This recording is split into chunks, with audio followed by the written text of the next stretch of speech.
Hello and welcome to the John Ark Show. Today's episode is called Banks Rationing Your Withdrawals. Before we begin, I want to encourage you to subscribe to our channel for free. You can also like, comment, and follow us. We're going to have a lot of great celebrity interviews coming up, so make sure to click on that notification bell so you can be notified every time we upload a new episode. Also, we ask that you post a link to today's show on all your social media to help get the word out. Now, let's get started. A lot of people out there are increasingly concerned about the fragility and weakness of some of our banks. Their one overriding concern is if and when the banks will collapse and how much of their money will they steal if they do collapse. We're hearing a lot of concern, rumors, and quite frankly, a lot of crazy stories. Everyone keeps asking what they should do. Well, we don't give financial advice, but we do see what the insiders are doing and what their experts are recommending they do, and it's getting a little concerning. First of all, up until this point, their advisors were telling the ultra-rich to go to cash and go to assets. But there's a problem with that now. Inflation is eroding the value of money quicker than before, no matter what the officials are saying about the true rate of inflation. Next, we have assets that are dropping in value now, quite quickly in some cases. So you can't just go out and buy some assets without much thought or consideration, because many of those hard assets are also dropping in value now, and they're dropping at different speeds. One example is the serious talk insiders are having about buying Paramount Studios now, but a lot of them are not quick to make a decision because they're seeing it as a declining value asset.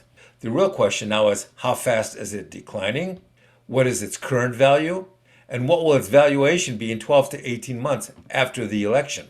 So what are they thinking? They're thinking that it might be more profitable to sell off the parts of Paramount rather than buying it as a whole. Selling it piecemeal will also attract more potential buyers. This is what the wealthy are now doing for a variety of asset evaluations. They're looking at all sorts of assets on several different levels now. They're asking themselves the following questions. Will this asset I'm thinking of buying depreciate faster than the cash over the next year or two? Will it generate more money for me? Would I be better off just staying in cash or some other asset at this time? Those are really tough questions when you can see so many things like cash and hard assets losing value quickly now. The one big question is, will the banks start limiting or rationing people's access to their money or their accounts or their cash? You can literally see the question in people's eyes, and a lot of people are getting more and more concerned each month. They're seeing homes and real estate taking a dump. They're seeing some high-end cars they purchased in the past start to lose value quickly, and the number of potential buyers for these cars is starting to disappear. Have you looked at some of the high-end vehicle options on auctions on TV lately? Take a look at the audiences. The audiences are either much smaller or the cameras are moving in much more closely now so you don't see all the empty seats and back. What does that tell you? Think about it. Here's the interesting thing. If some banks start to restrict or ration the access that some account holders have to their cash or their funds, then you'll see the ultra wealthy start to counterattack the stock of those banks. If you restrict the access the ultra wealthy have to the money they have in the banks, then the wealthy will attack the bank's stock and drive it down fast and hard and brutally. The thing about the ultra wealthy is that you can't just hurt them by going after the money they've invested in one bank, because they have money and assets all over the world. So nothing a single bank does to limit their withdrawals will matter much to them. But if this rationing or restricted access to their cash becomes system-wide or global, or occurs at a number of banks across the world, then they'll go political, and the ultra-wealthy will start threatening the banks with their politicians. And the one thing that politicians fear most is having their donors cut off their current or future donations. Or worse yet, have them start backing another politician to run against them. If that starts to happen, then it's a real problem, because everything depends on donations and support of the ultra-wealthy.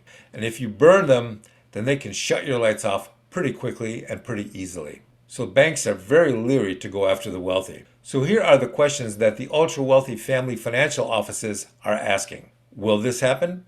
When will it happen? Who will it happen to? How severe should the retaliatory financial response be to the banks that they're refusing to release their money for. Here's another major question.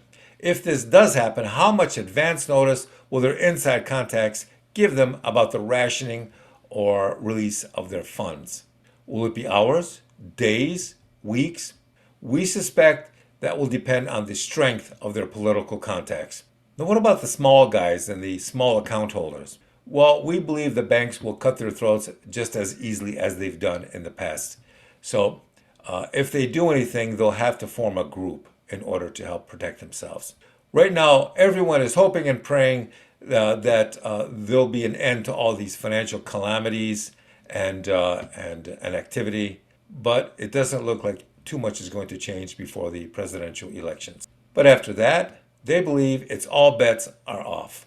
How you prepare between then and now will determine whether you're going to be okay financially or you'll be eating at a soup kitchen. A lot of people now suspect that if there's a total collapse of the system, then the media will just keep downplaying it and claiming that nothing serious is happening. The media will say there is no depression, there is no recession. They'll say your accounts have been hacked by outsiders and they're working to fix it. But we doubt anyone will actually get the truth until it's too late to do anything about it. That's one of the reasons people are buying so much gold and silver and crypto. Good luck and thank you for watching. I want to encourage you to subscribe to our channel for free.